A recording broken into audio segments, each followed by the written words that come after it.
this evening is James Baker. I'm a judge, James Baker.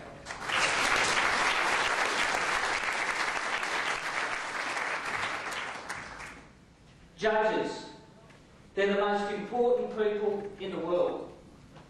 Fine, upstanding pillars of society. People of high moral character and integrity. People you look up to. And people who are well above being seduced by flattering comments from speech contestants. Mr. Toastmaster, fellow Toastmasters, welcome guests, and esteemed judges. I have a confession to make. I've always wanted to be a judge. Just the thought of having that power in your hands to crush somebody's dreams or lead problem into the spotlight, it's almost intoxicating. So how do you think I felt when I was asked to be a judge at a recent Toastmaster contest? I was over the moon. I raced straight out and bought a brand new Pierre Cardin suit. $895 it cost me. Because being a judge is important. And I had to look the part. And I did. When I walked into the contest room, I felt as if I was walking 6 inches taller. I was looking at people differently.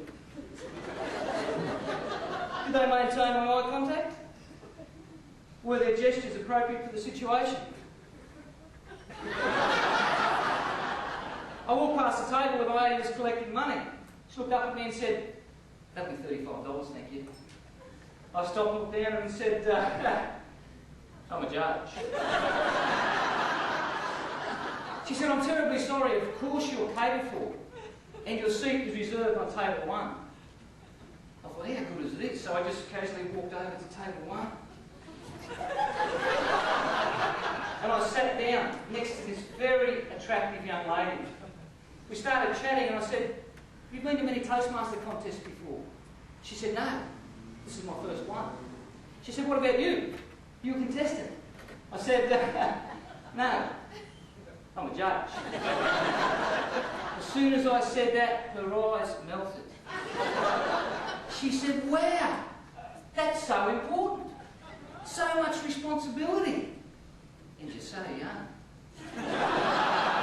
Well, ladies and gentlemen, you can see where this was going. So before too long, I had to nip it in the bud and let her know that this judge had already been sentenced. As the contestants came out, I critiqued them one by one, as only a judge knows how. And when I'd finished, I held up the evaluation sheet. And these little servants raced around and plucked it out of my hand as if I was royalty. And when it came time to announce the winner, it was the same as most Toastmaster contests. Nobody in the room could understand why the best speech did not receive a place. Except the judges, because we know what we're looking for. When it came time to leave, I walked out of that room feeling as if I was a cross between George Clooney and Albert Einstein. Went down to my car for the journey home, but little did I realise that my duties as a judge were not yet complete. I was driving on the highway and I came upon an accident which had just occurred. A blue car had run into the back of a red one, and both cars were still on the roadway. I pulled over to the left and got out, and the drivers are arguing with one another. And I said, "Gentlemen, excuse me, but I think we should remove the cars from the roadway." They both stopped and looked at me and said, "Why? Who are you?" I said, "I'm a judge."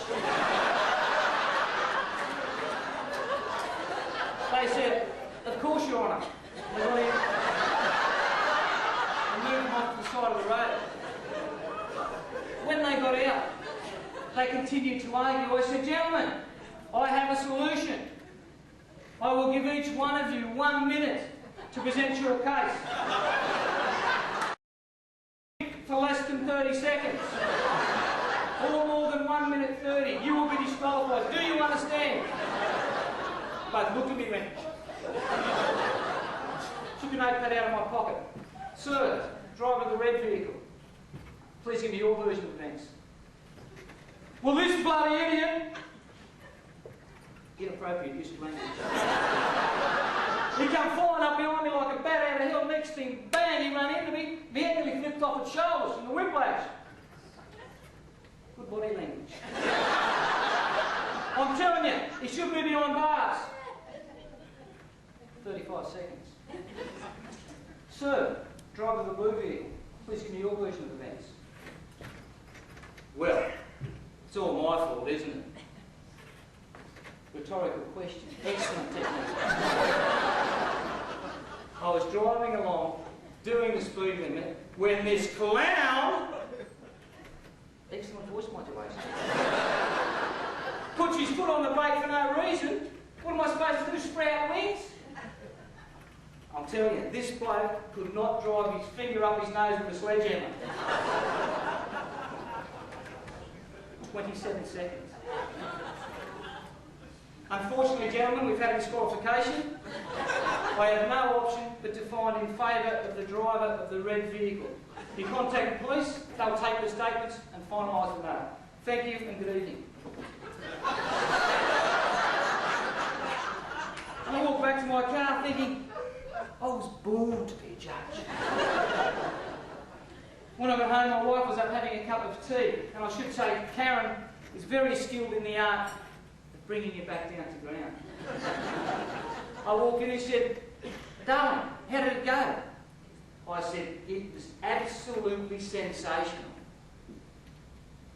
People waited on me hand and foot.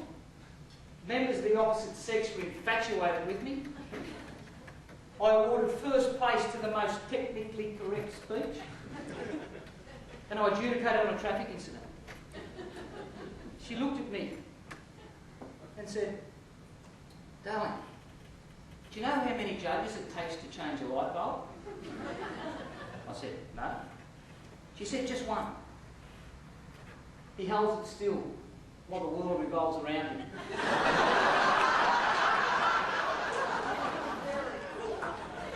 But she said, darling, like the rest of us mere mortals, you're going to have to continue to do it manually. So, ladies and gentlemen, did that bring my feet back down to the ground? Absolutely not. You see, it doesn't matter what anybody says. The only thing that matters at the end of the day, ladies and gentlemen, is the fact that I'm a judge.